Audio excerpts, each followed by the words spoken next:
નમસ્તે દર્શક મિત્રો, જય જોહાર, જય આદિવાસી. હું વસાવા સુખદેવ. કોની ખબર ન્યૂઝમાં આપનું હાર્દિક સ્વાગત છે. 31મું આદિવાસી સાંસ્કૃતિક એકતા મહાસંમેલન અથોલા, ખાડીફળિયા, સેલવાસ, દાદરાનગર અને દીવ ખાતે યોજાયો હતો. સંયુક્ત રાષ્ટ્રસંઘ દ્વારા ઈસવીસન 1992માં બ્રાઝિલના રિયો દી જાનેરો ખાતે પૃથ્વી પરિષદનું આયોજન થયું, જેમાં વિશ્વના આદિવાસીઓ તેમજ પ્રકૃતિને બચાવી લેવા માટે વિવિધ કાર્યક્રમો જાહેર થયા. વિકાસના નામે સમગ્ર વિશ્વમાં ચાલતી તમામ પ્રવૃત્તિઓથી સૌથી પ્રથમ પહેલા અને ગંભીર પ્રભાવ વિશ્વના આદિવાસીઓની જીવનશૈલી અને તેમની સંસ્કૃતિ પર પડતી જોવા મળે છે. ખરાબ પ્રભાવની અસરમાંથી બચાવવા માટે ઈસવીસન 1992માં મહારાષ્ટ્ર રાજ્યના આદિવાસી કર્મશેલો આદિવાસી એકતા પરિષદની સ્થાપના કરી હતી. આ એકતા પરિષદમાં ગુજરાતના સૌરાષ્ટ્ર, અમરેલી, દક્ષિણ ગુજરાત, રાજસ્થાન, લદ્દાખ, છત્તીસગઢ, અસમ, મધ્યપ્રદેશ, મહારાષ્ટ્ર, ઝારખંડના આદિવાસી સમાજના લોકો હાજર રહ્યા હતા. આ સંમેલન ઈસવીસન 1994થી 13, 14, 15મી જાન્યુઆરીના રોજ આદિવાસી સાંસ્કૃતિક એકતા મહાસંમેલન થાય છે.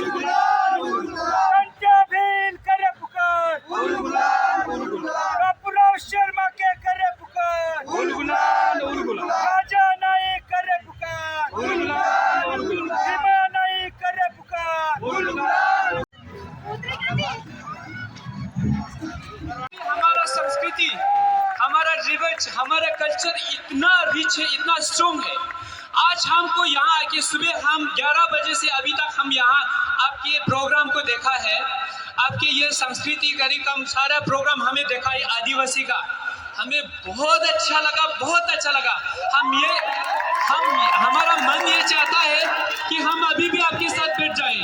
तो इसलिए मैं ज्यादा ना कहते हुए आपने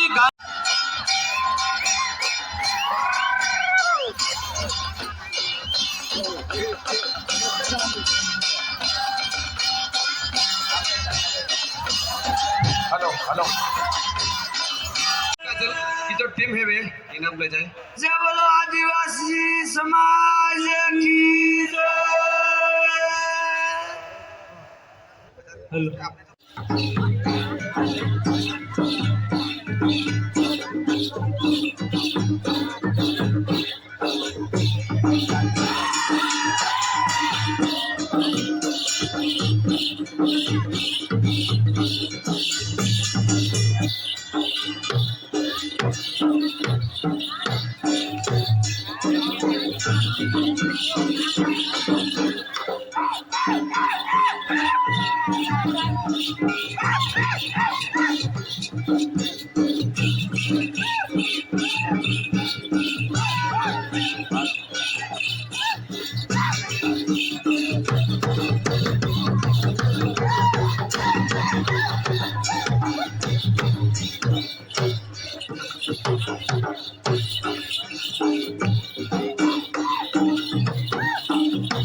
मनोज चौधरी की ओर से 500 रुपये इस प्रस्तुति के लिए.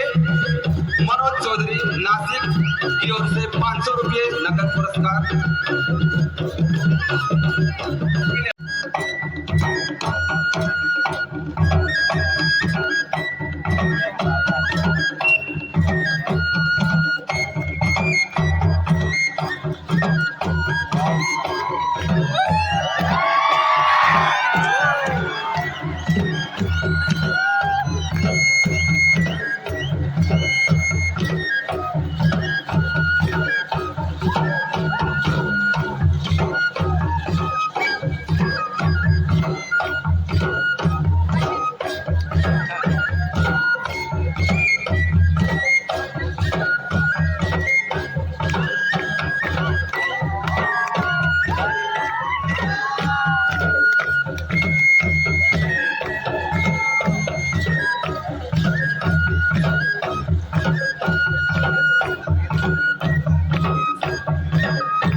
આવા જ માહિતીસભર વિડીયો જોવા લાઈક અને સબસ્ક્રાઈબ કરવાનું ચૂકશો નહીં.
अनाउंसमेंट करना चाहता हूं कि हम चाहते हैं कि यहाँ के आदिवासी हमारे ऑस्ट्रेलिया के आदिवासियों को मदद करें, तो हमारी मदद की भी अपेक्षा रखते हैं और हम लोग हम भी I'd like to acknowledge the Aboriginal First Nations people of the land on which we meet, that of the Adivasi people.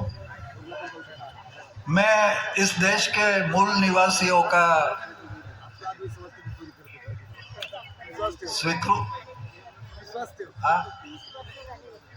एबोरिजन का मतलब ही मूल निवासी है, तो इस देश के मूल निवासियों को मैं बधाई देता हूँ इस ओकेजन पर, प्लीज.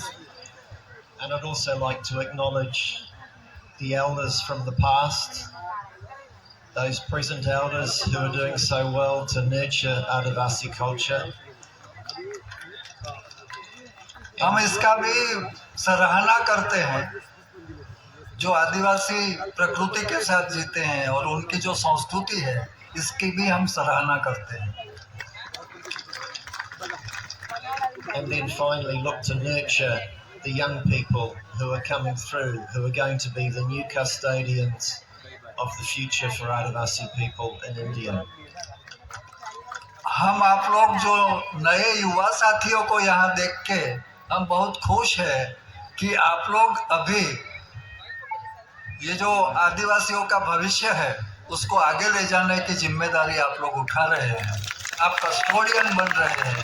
इसके लिए आप लोगों को धन्यवाद व्यक्त करता हूँ और खुशी व्यक्त करता हूँ। And if together we're going to nurture the future generations, then there needs to be a collaborative effort to provide individual Adivasi people with self-belief so that Adivasi people feel that they can do, they can continue to do for generations to come. भविष्य में आदिवासी युवा आत्मविश्वास से भरे और उनको ऐसा आत्मविश्वास आए कि हम भी हमारा भविष्य तय कर सकते हैं, बना सकते हैं, इसके लिए हम काम करना चाहते हैं। So with that in mind, I'd just like to make a small presentation to your newly elected president, which I hope might nurture that engagement. आज महासम्मेलन के जो नए अध्यक्ष हैं उनको भी मैं बधाई देता हूं और शुभकामना व्यक्त करता हूं। साथियों, थोड़ी जो साथियों के साथ जो बात हुआ है वो आपके साथ शेयर करनी चाहिए। भविष्य में हेलो, इसके पहले मैं Thank you. Jaha Adivasi. I'm Catherine. I'm from Australia also, and I would like to take extra time to say thank you for being so accepting, so warm, and so inclusive, and to say it's been wonderful, all things that I have learnt that you have shared with me. Thank you. मेरा नाम Catherine and the work that I do with Father Nicholas Bala, we do collaboration and support with professors from Australia to work with Adivasi people and to help for sustainable development. So we're going to do more work with Adivasi in India in support of Adivasi people. Thank you. Kharadi ji बिल हाँ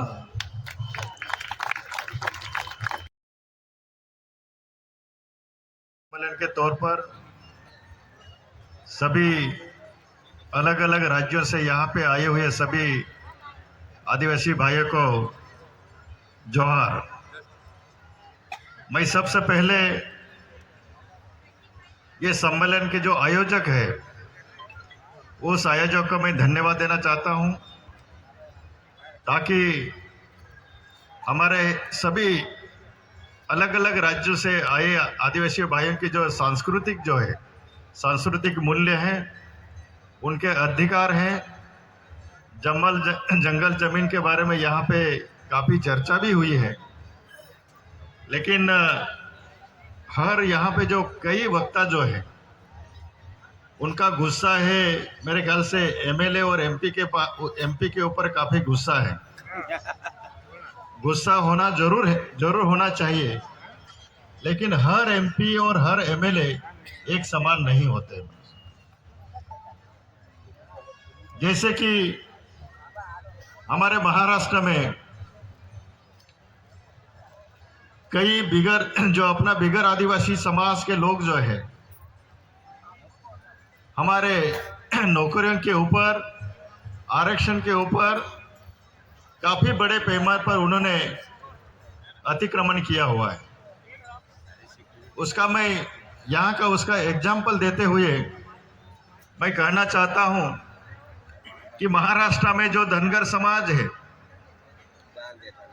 उसके साथ साथ में कई और भी community के लोग जो हैं, करीबन 1.5 लाख के आसपास अलग अलग डिपार्टमेंट में उन्होंने उसका इंक्रोचमेंट किया हुआ है। अतिक्रमण किया हुआ है। लेकिन धनगर समाज का जब भी आरक्षण के बारे में जब भी सांसद में बहस हुआ, उस बहस में सभी पार्टी के लोग उस धनगर को आरक्षण देना चाहिए इस तरह से उसका समर्थन कर रहे थे। लेकिन मैं ऐसा अकेला एक सांसद था, मैंने पूरी ताकत से धनगर समाज को किसी भी तरह से किसी भी कीमत पे उसको ट्राइबल शेड्यूल ट्राइब में उसका सम्मिलित नहीं करना चाहिए। लेकिन उसके बाद उस धनगर समाज के लोगों ने मेरे ऊपर जिस तरह से अटैक किया, जिस तरह से गाली गलौज दिया, लेकिन दुर्भाग्य से हमारे समाज के कई संगठन ने उसके बारे में समर्थन नहीं किया। तो मेरा यही कहना है, पूरा हिंदुस्तान में, चाहे राजस्थान में हमारे भाई के ऊपर अत्याचार हो, हमारे बहन के ऊपर अत्याचार हो, चाहे मध्य प्रदेश में हो, चाहे गुजरात में हो, कहीं राजस्थान में हो, कोई महाराष्ट्र में हो, लेकिन हम सभी भाई बहनों ने, सभी आदिवासी समाज के जितने भी सामाजिक तौर पर काम करने वाले कई संगठन जो हैं, चाहे पॉलिटिकल हो, कोई सामाजिक तौर पर संगठन में काम करने वाले लोग हो, हम सभी ने एक साथ आना चाहिए। मैं ये सम्मेलन में मेरे ख्याल से अभी तक 15 या 20 सम्मेलन का मैंने उसमें भाग लिया है, लेकिन हमारा संगठन ने थोड़ा सा दिशा चेंज करना चाहिए। जहां जहां पे हमारे आदिवासी भाइयों के ऊपर अत्याचार होता है, चाहे पॉलिटिकल के तौर पर हो, चाहे बोगस ट्राइबल के अतिक्रमण के तौर पर हो, या कोई प्राकृतिक जैसे जंगल या जमीन के तौर पर हो, हम लोग एक ही दिशा पर एक बार हम एक साल में एक बार इकट्ठा होते हैं, लेकिन उसके बाद हम पूरा साल भूल जाते हैं। तो ये हर 3 महीने में जितने भी आदिवासी एकता परिषद से, आदिवासी सम्मेलन से हम जुड़े हैं, तो सभी ने हर 3 महीने में एक बार एक साथ आना चाहिए, ताकि उसके बारे में विचार विमर्श हो, उसके बारे में डिस्कशन हो, और ताकि हर स्टेट के चीफ मिनिस्टर हो या विधानसभा के स्पीकर हो या हिंदुस्तान के प्रधानमंत्री हो, उन्हीं को जो समस्या है उसके समस्या के बारे में उसको अपना विज्ञापन देना चाहिए। उसका सभी ने एक साथ मिलकर उसको जो जिस तरह से हम एप्लीकेशन बोलते हैं, एप्लीकेशन दे के, या कोई भी समस्या हो, प्रधानमंत्री हो, राज्य के मुख्यमंत्री हो या कंसर्न मिनिस्टर हो, लेकिन हम इस तरह से नहीं करते हैं। मेरा सुझाव है, आप बहुत अच्छा काम कर रहे हैं। सभी भारत के, सभी हिंदुस्तान के अलग अलग राज्य के हम सभी भाई इकट्ठा होते हैं, लेकिन उसको बार बार उसके बारे में हमने सुझाव देना चाहिए। उसके बारे में यदि हम सुझाव नहीं दे पाते हैं, तो मेरे ख्याल से हम कितने भी सम्मेलन करेंगे तो उसमें रिजल्ट नहीं निकल पाएगा। इसलिए एक सांसद होने के नाते, आप जैसे कि राजस्थान में जो मीना कम्युनिटी है, हमारे वहाँ के जो भील कम्युनिटी है, और भी राजस्थान के कई भाई हैं, कार्यकर्ता बंधुओं को और इस कार्यक्रम में पूरे भारत देश से आने वाले आदिवासी समुदाय के मेरे भाई बहनों, आप सबको इस मंच से मैं लाख लाख जोहार करता हूं। युवा साथियों, अभी हम मंच से सुबह से सुन रहे हैं कि इस देश में आदिवासियों के अधिकार लूटे जा रहे हैं, आदिवासियों की संस्कृति खत्म हो रही है, आदिवासियों के साथ में ये हो रहा है, आदिवासियों के साथ में वो हो रहा है, लेकिन इस सब का समाधान क्या है हमारे पास में? हमारे देश की बात करें तो इस देश के अंदर जब लोकतांत्रिक व्यवस्था नहीं थी, तब आदिवासियों के साथ पास में एक गणतांत्रिक व्यवस्था थी, जो हमारी कबीलाई समुदाय व्यवस्था थी। उस व्यवस्था को जिंदा करना पड़ेगा मेरे भाइयों। जब तक वो व्यवस्था जिंदा नहीं होगी, तब तक आदिवासी, आज हम एकता महासम्मेलन 31वां मना रहे हैं, लेकिन बड़ा अफसोस की बात है, जैसे जैसे आदिवासी समुदाय के अंदर जितना समाज शिक्षित होता गया, इस समाज के अंदर लोकतांत्रिक व्यवस्था आई, तब से इस व्यवस्था के अंदर हमारे आदिवासी समुदाय ने अनेक पार्टियों के झंडे पकड़ पकड़ के इस व्यवस्था के अंदर आदिवासी बढ़ता आ रहा है। आज हमको जरूरत है कि हमको पार्टियों के झंडे तो छोड़ने की जरूरत है, और अगर इस समाज की बात आती है तो हमको समुदाय को क्या, और संगठन की जो अलग अलग समुदाय में बटे हुए आदिवासी हैं, उनको समुदाय की सारी बातों को छोड़कर आदिवासी समुदाय के लिए लड़ने की जरूरत है। आज हम देखते हैं, हमारे समुदाय की बात है, सबसे पहले इस देश के अंदर लोकतांत्रिक व्यवस्था आई, तो उस व्यवस्था के अंदर पार्टियां स्थापित हुई, और पार्टियों के अंदर कोई आप में है, कोई बाप में है, कोई कांग्रेस में, कोई बीजेपी में। लेकिन हम ये कहना चाहते हैं, जब हमारे समाज की बात आती है, आज हंसदेव का जंगल कट रहा है और हम लोग देख रहे हैं, और मोदी की बात मन से मीडिया तक हो नहीं रही है, और मोदी बैठा हंसदेव जब कट रहा है तो मोदी हंस रहा है और हम देख रहे हैं।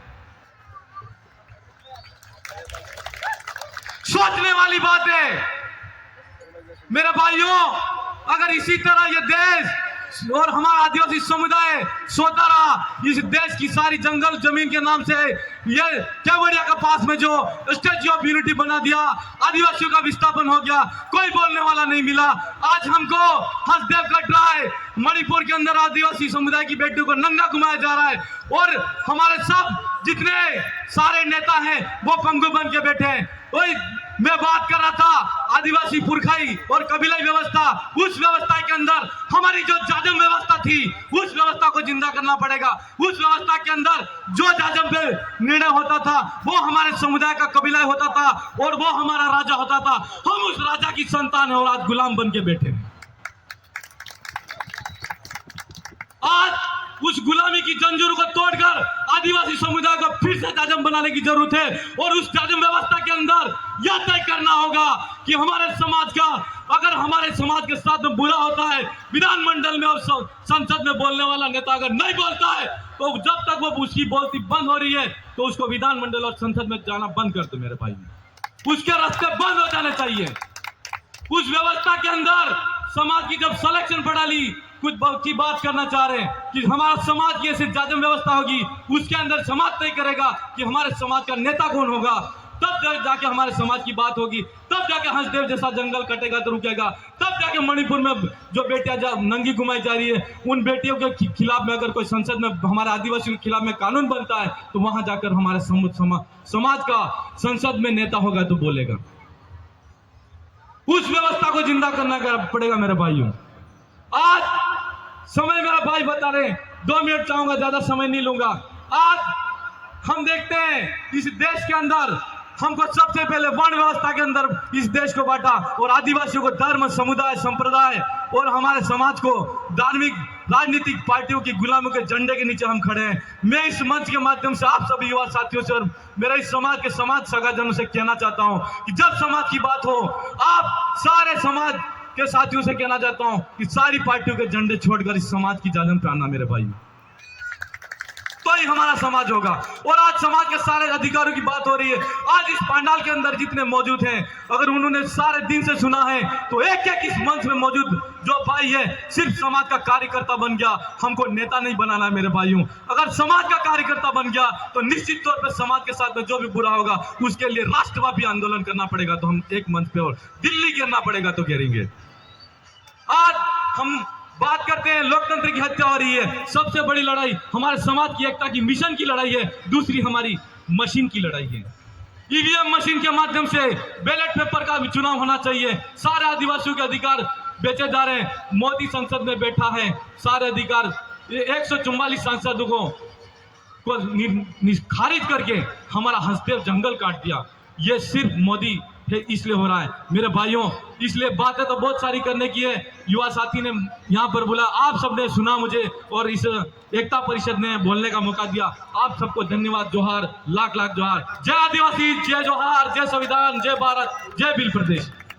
पार्टी आरक्षित बैठक पे हमारे बीच में से हमारे लोगों को पार्टी टिकट दे के विधानसभा लोकसभा में भेजते हैं आरक्षित बैठक से, और हम इतना बड़ा भरोसा रखते हमारे बीच में से हम चुनकर भेजेंगे और हमारी बात रखेगा। ये सोच के हमने 1952 से लेके 2019 तक एमपी का चुनाव में हम लोगों ने वोट देकर चुन के भेजा।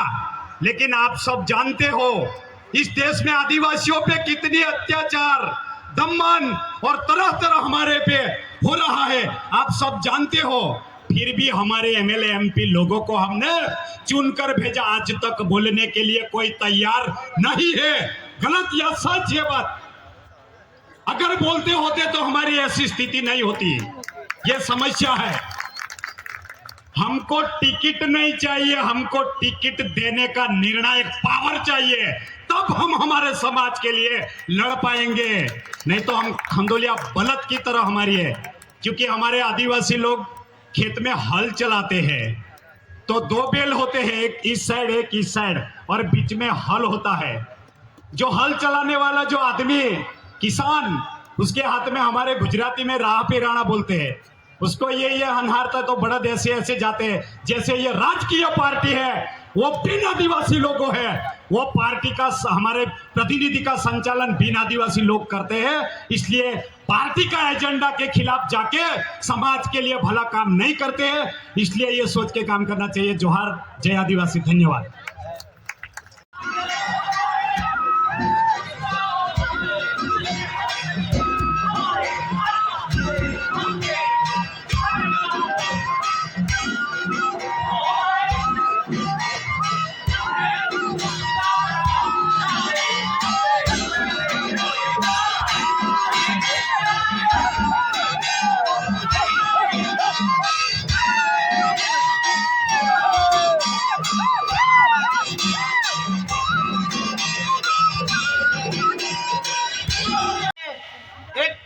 नेता को बोला हमने कि हम आपके पास कितनी बार आए, हमारे पास लिखित में एविडेंस है। हमने बोला हम 40 बार आए। कितनी बार? गुजरात की समस्या लेके हम हमारे विधायक को 40 बार मिलने गए। फिर मैंने विधायक जी से एक सामान्य सवाल करा। वो सवाल ये था, विधायक जी आपके पास कोई कार है? बोले हाँ है। मैं मैकेनिक हूँ और मैं सच में मैकेनिक हूँ, हाँ झूठ नहीं बोलता हूँ। राजकोट में अपने खुद का गैरेज है। मैंने बोला आप अपनी कार मुझे रिपेयरिंग में देंगे तो आप एक बार रिपेयरिंग करने के लिए देंगे, अच्छी तरह से रिपेयरिंग नहीं करूंगा तो सोचेंगे आपके, चलो दूसरी बार देते हैं, हो जाएंगी। फिर दूसरी बार भी दी मुझे रिपेयरिंग में कार, फिर भी अच्छी नहीं हुई। फिर तीसरी बार दी। मैं बोला आप चौथी बार क्या करोगे? तो बोला मैं या तो गाड़ी बेच दूंगा या तो मैं मैकेनिक बदल दूंगा या ऐसा कुछ निर्णय लूंगा कि मुझे परेशानी ना हो। तो मैंने कहा हमारी समस्या लेके हम आपके पास 40 बार आए हैं, आपको तो ईवीएम के माध्यम से विधायक बनाया जाता है, हम तो आपको चेंज भी नहीं कर सकते, तो हमारी परिस्थिति क्या होती होगी। भाषणों से काम नहीं चलेगा, कुछ ऐसा करना पड़ेगा, इतिहास दोबारा दोहराना पड़ेगा। समय का अभाव है, मन में तो बहुत कुछ लेके आया हूं, लेकिन जो लोग मेरी बात जो सुन रहे हैं और जो हमारे समाज में हमारा ही बुरा कर रहे हैं उसको भी ये बात लागू होती है, और जो सच्चे लोग हैं उनको ये बात समझ लेनी चाहिए कि ये जो हमारे जो सौंप लगे हैं उसमें जो हमारे तीर धनुष जो भी है वो हमारी रक्षा करने के लिए है। लेकिन अगर हमें ऐसा लगता है कि हम असुरक्षित है तो इसका उपयोग भी करना चाहिए। जय जोहार, जय आदिवासी। और मैं 3 बातें यहाँ पे रखूंगा। पहली बात, जो हम लोग यहाँ आए हैं उसमें जहाँ से हमारे सौराष्ट्र में से जिन जिन जिलों में से जो लोग आए हैं, अमरेली, राजकोट, जामवाड़ा और भावनगर, यहाँ से हम लोग आए हैं। हमारा यहाँ आना ये सौभाग्य की बात है और इस मंच पे हमें जो बोलने के लिए जो मौका मिला है, इसके लिए हम इस मंच का शुक्रिया अदा करते हैं। जय जोहार। हम पहली बार इतने बड़े मंच से मैं बोल रहा हूँ, क्योंकि आदिवासी में सार्वभौमिकता है, इसलिए आदिवासियों से शुरुआत है। धीरे धीरे आदिवासी लोग इससे जुड़ेंगे, लेकिन दीगर समाज के लोग भी जुड़ेंगे। प्रकृति की रक्षा कौन करेगा? संस्कृति की रक्षा कौन करेगा? आदिवासी एकता जिंदाबाद, आदिवासी एकता जिंदाबाद, जय जवान, जय जवान। शुक्रिया, धन्यवाद। लेकिन अपने नौजवान साथियों को, हमारे यहाँ पे हम हिंदुआ बोलते हैं, बाप देव बोलते हैं, कहीं पे बड़ा देव बोलते हैं और कहीं पे मुठवा देव बोलते हैं। कितने लोग अपने बच्चों को ले जाते हैं। ले जाइए, वो सच्चे सजग हमारे देवता है। आपका गांव गोठान हो, आपकी नावड़ी हो, या आपके तमाम प्रकार के जो खेतरपाला और सारी चीजें हैं, वहां बच्चों को सिखाइए, नहीं तो ये आदिवासी समाज खत्म हो जाएगा। तुम्हें अच्छा एजुकेशन, ये ड्यूटी हमारी है। मैंने कहा सरकार और सरकार में बैठे हुए लोग और इस देश के उद्योगपति नहीं चाहते कि आदिवासी का बच्चा पढ़े, क्योंकि आदिवासी का बच्चा ज्यादा पढ़ेगा तो अधिकार की बात करेगा, इसलिए उनकी मनसा ठीक नहीं है। आप लोग जवाबदारी लीजिए कि मेरे समाज के बच्चों को अच्छी कैसी एजुकेशन दे, एक बात। दूसरा, आस्था और श्रद्धा के केंद्र बचाइए, दूसरी बात। और तीसरी जो बात है आंदोलन की, तो आंदोलन को लंबा चलाने की व्यवस्था कीजिए और जितने पढ़े लिखे लोग हैं इस काम में लग जाइए, और जो अच्छे पढ़े लिखे लोग हैं रिसर्च के कार्य में लग जाइए। तब जाके हम दुनिया के सामने डाटा रख पाएंगे, तथ्य रख पाएंगे और हम उनसे मुकाबला कर पाएंगे। और आखिरी जो बात है इसमें कि समाज को संगठित कीजिए। आप लोग संगठन के नाम पे सभी लोग बात करते, संगठनवाद नहीं होना चाहिए, लेकिन आदिवासी विचारधारा के नाम पे कितने लोग इकट्ठे होते हैं, ये महत्व की बात है। तो ये आदिवासी एकता परिषद ने, जिन्होंने चालू किया था, सैकड़ों की संख्या में लोगों ने, लेकिन लाखों की संख्या में पहुंचे हैं। तो आदिवासी एकता परिषद सिर्फ नाचने और गाने का काम नहीं करती है, समाज के लोगों का ब्रेन वॉश का काम करती है। इसलिए यहाँ पर बड़े बड़े लोग आ रहे हैं। हमारे जैसे लोग तो आ गए मंच पे, लेकिन कई सारे ऐसे लोग हैं जो बड़े बड़े ओहदे पे बैठे हैं, विद्वान लोग हैं, यहाँ पर नहीं आ पाते। ऐसे भी लोग आदिवासी एकता परिषद से जुड़ रहे हैं। तो आदिवासी एकता परिषद के साथ में आप लोग जुड़िए। जुड़ने के साथ में उसका जो घोषणा पत्र है उसकी विवेचना कीजिए, और वो घोषणा पत्र जैसे हमारे बुजुर्ग और वरिष्ठ लोग कहते हैं कि अनंतिम है, अंतिम नहीं। तो उस पर सुधार हो सकता है, उस पे बातें जोड़ी जा सकती है, उसमें से बातें घटाई जा सकती है, लेकिन आप उस लेवल तक की स्टडी तो कीजिए। तो मैं मेरी बात को चूंकि लंबा बोल लिया, मैं तो चाहता भी नहीं था, स्वास्थ्य भी। हम लोगों के बीच में जा रहे हैं, संवेदनाएं समाज में जिंदा है, लेकिन हम लोग भाषण ज्यादा और काम कम कर रहे हैं। लोग तो सब समझ रहे हैं, लेकिन उनको अच्छा लीडर चाहिए, उसकी तलाश में लोग हैं। हम लोग मंच से बोलते हैं, लोगों के बीच में जाते हैं, तो उनको आशाएं और उम्मीदें जाग जाती हैं, लेकिन निरंतर कोई काम नहीं करना चाहता है। ये मूल समस्या है हमारी। जैसे मैंने बात की अस्मिता की, हम पूरे रास्ते भर लोगों से यही बात करते हुए आए हैं और लोगों को समझ में भी आया है कि सबसे ज्यादा हम जो पढ़े लिखे लोग हैं वही समाज की अस्मिता को खत्म कर रहे हैं, समाज की पहचान को खत्म कर रहे हैं। मैं उदाहरण के रूप में बताना चाहता हूं, यहां पर गरीब लोग भी आए हैं। एक मेरे भाई बेंजामिन बारा जी ने बहुत अच्छी बात कही कि यहां पर लोगों ने अपनी मजदूरी का पैसा खर्च करके आए हैं, अपना भोजन, एक दिन का भोजन नहीं खाए और यहां पर आए हैं। पर कुछ लोग ऐसे भी आए हैं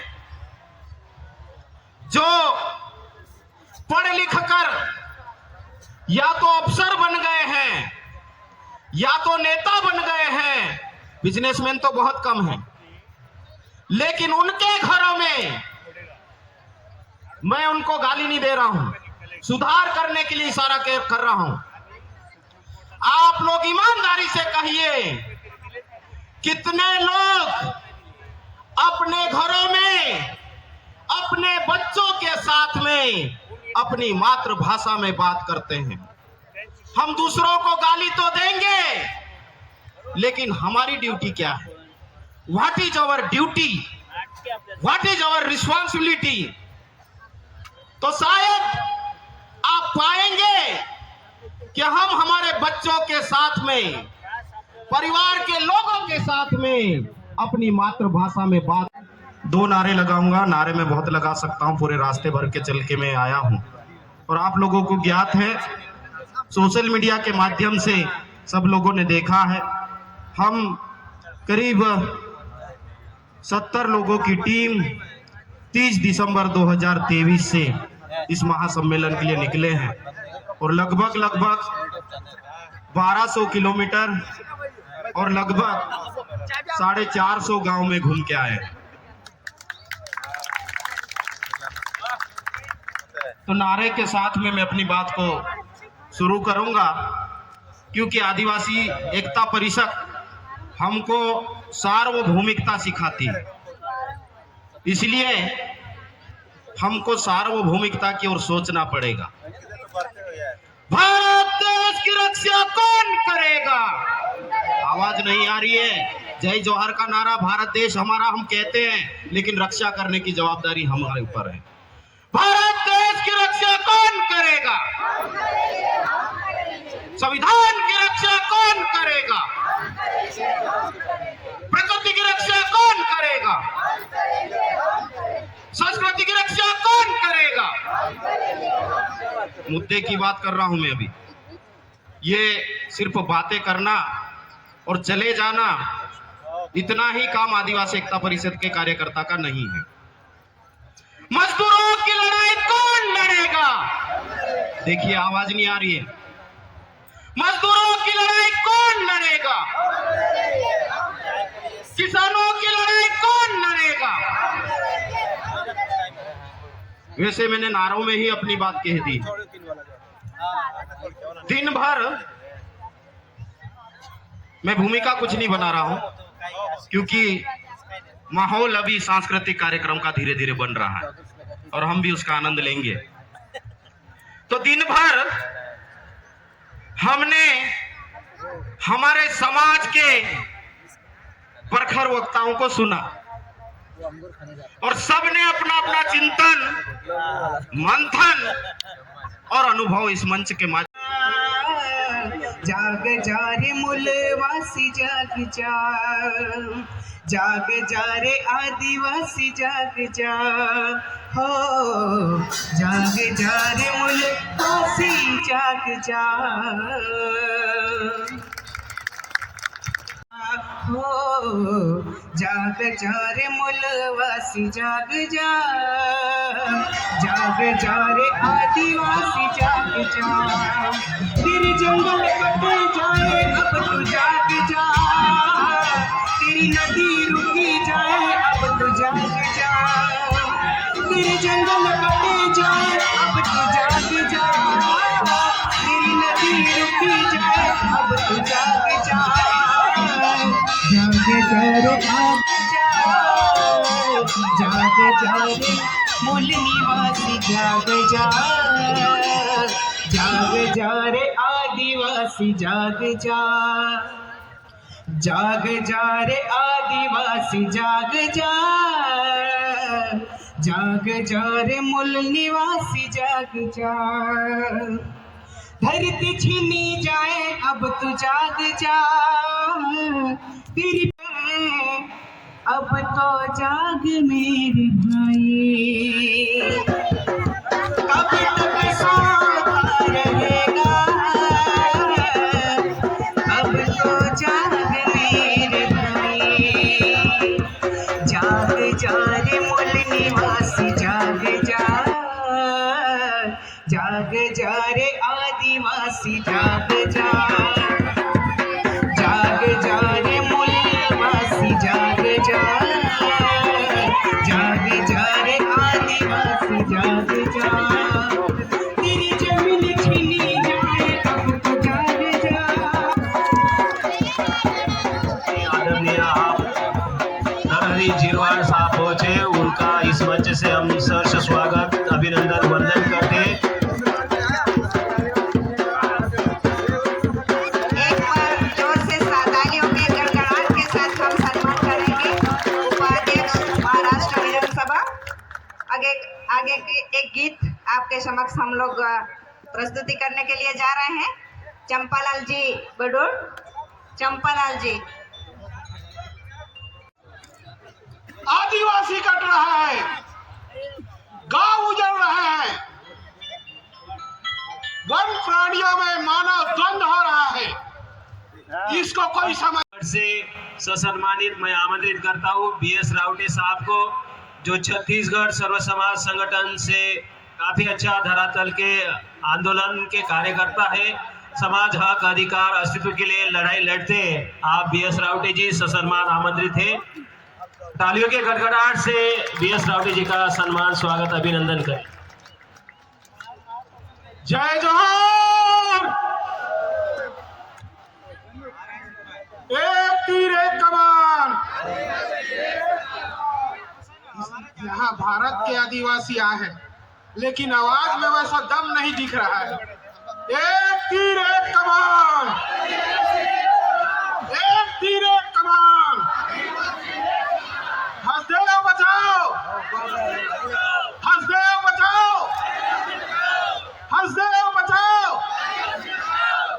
साथियों, बड़े दुख और दुर्भाग्यजनक बात है कि आजादी के बाद भारत में आदिवासियों को क्या मिला। 75 साल हो गए संविधान लागू हुए, सारे अधिकार लिखे हुए हैं, लेकिन पढ़ने वाला कोई नहीं है। और यहाँ लगातार 1950 से हमारे जनप्रतिनिधि विधानसभा में, लोकसभा में और जहां कहीं पंचायतों से लेकर जा रहे हैं, लेकिन हमारे अधिकारों के बारे में कोई चर्चा नहीं करता।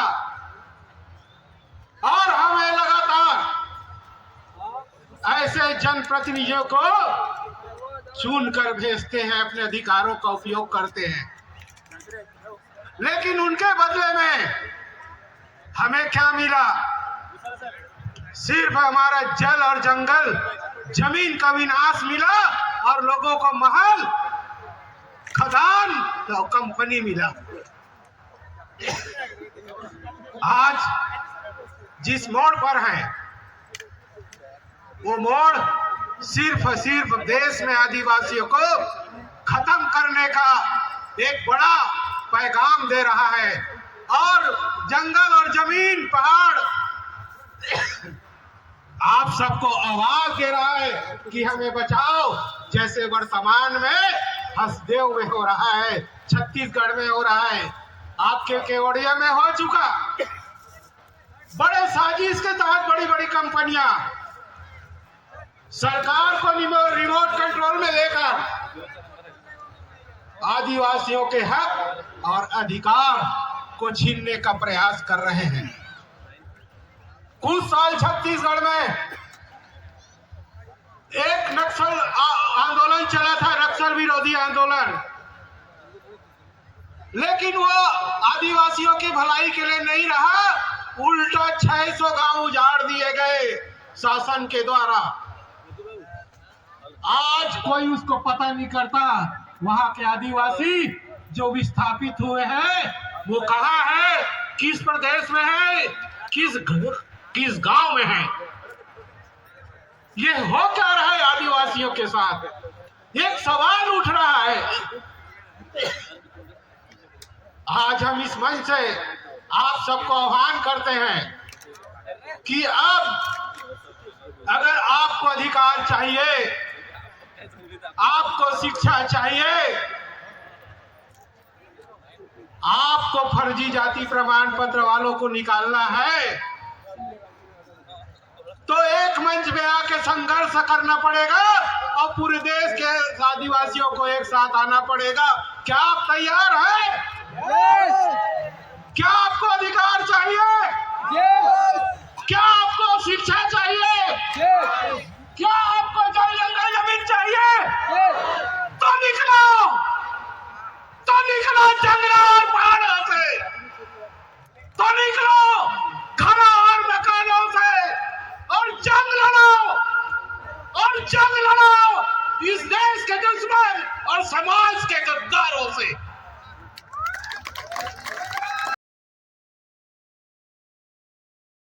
रास्ता चाहे कौन सा भी हो, जहाँ से यह सब कुछ चलता है, हमारे लिए कानून बनते हैं, हजोदेशी घटना होती है, सुरजागढ़ होता है, कावड़िया होता है, बुलेट ट्रेन पालघर में होता है और हमारे आदिवासियों को उजाड़ा जाता है।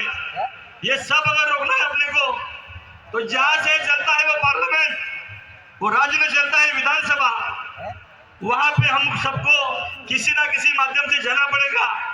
आपसे जाओ, बाप से जाओ, कोई भी रास्ता आप ढूंढ लो, लेकिन वहां पे जाके अपनी बात रखनी पड़ेगी और अपना पैर बीच में अदाना होगा।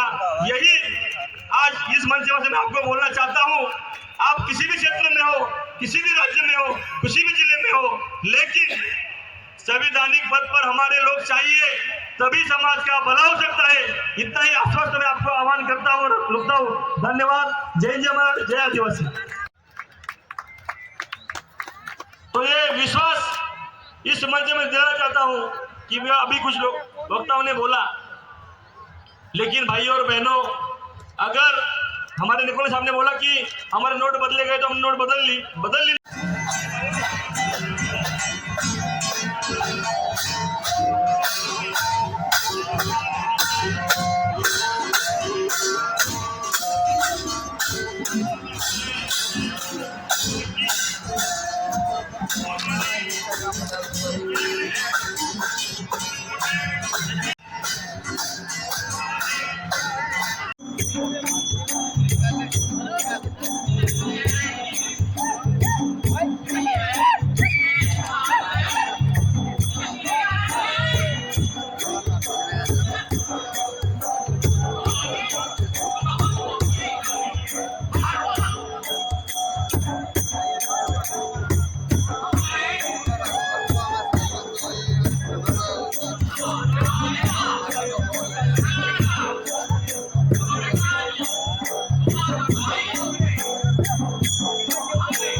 सामने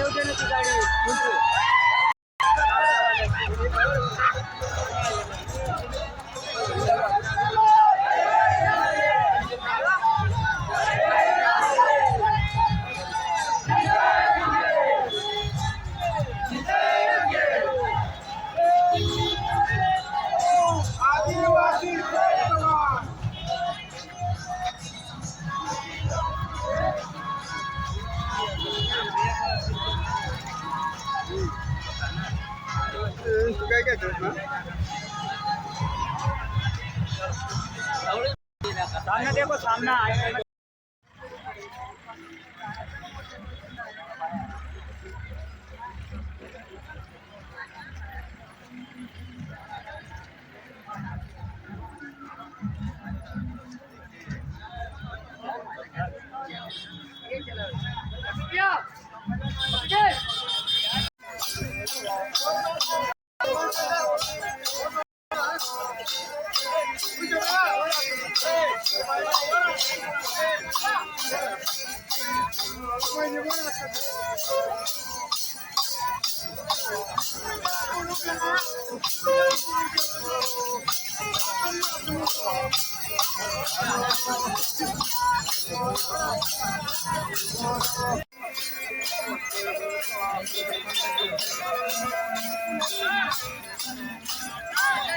Hello.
बाजी भांगरे करे पुकार गुलाल इसे मुंडे करे पुकार गुलाल के भीर करे पुकार गुलाल डॉक्टर गोविंद करे पुकार गुलाल ये ठाकर करे पुकार गुलाल राजा कटकरी करे पुकार राया ठाकर करे पुकार राजा कटकरी करे पुकार आदिवासी एकजुटीचा जय जोहर का नारा है भारत देश हमारा है जय आदिवासी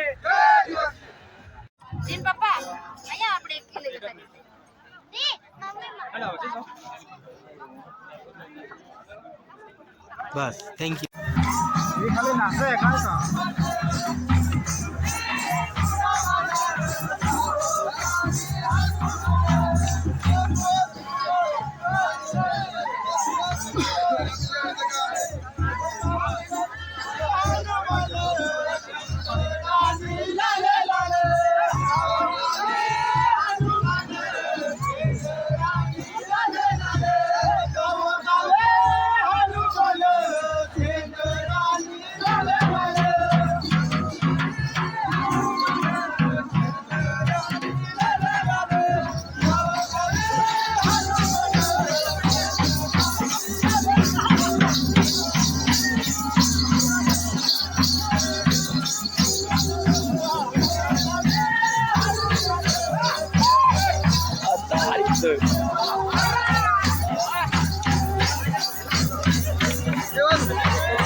अरे काका आयो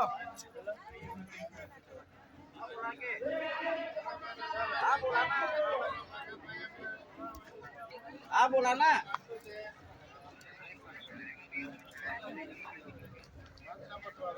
हाँ नहीं आया ना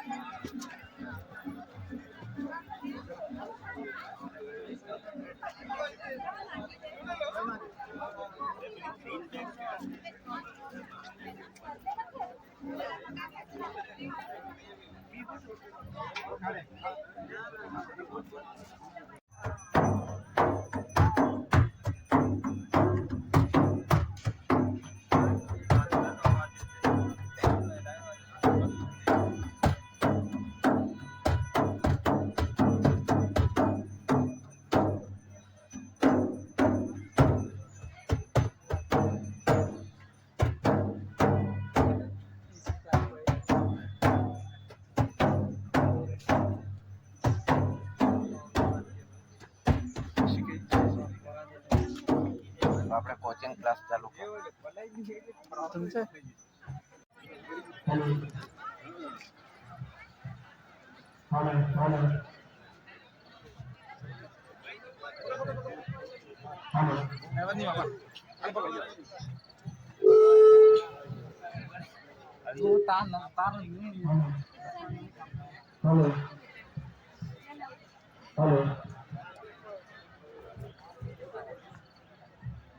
Thank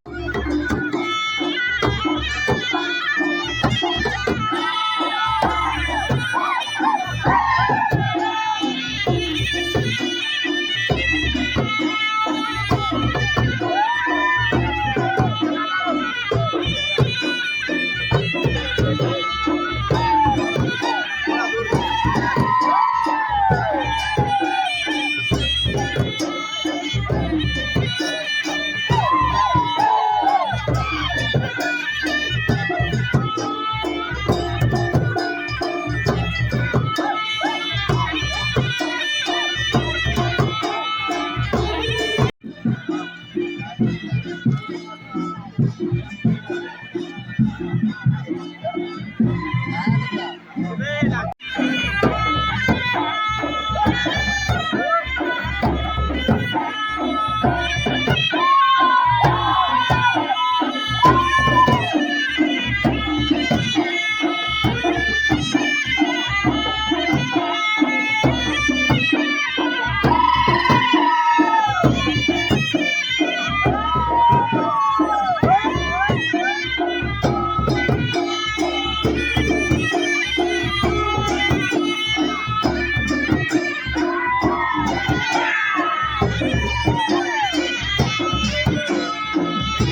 આ સંમેલનની અંદર નોંધવા જેવી બાબત એ હતી કે જે કદાવર નેતાઓ ભાજપ, કોંગ્રેસ, બીટીપી ના જે કાર્યકરો અને જે અધ્યક્ષ છે પાર્ટીના, જે સમાજની અંદર જે આગેવાન જે કહેવાય છે એ આ આદિવાસી મહાસંમેલનની અંદર ખાસ જોવા નથી મળ્યા. પરંતુ આદિવાસી સમાજના લોકોએ આ જે આદિવાસી 31મો જે સંમેલન હતો ખૂબ ધામધૂમથી મનાવ્યો છે.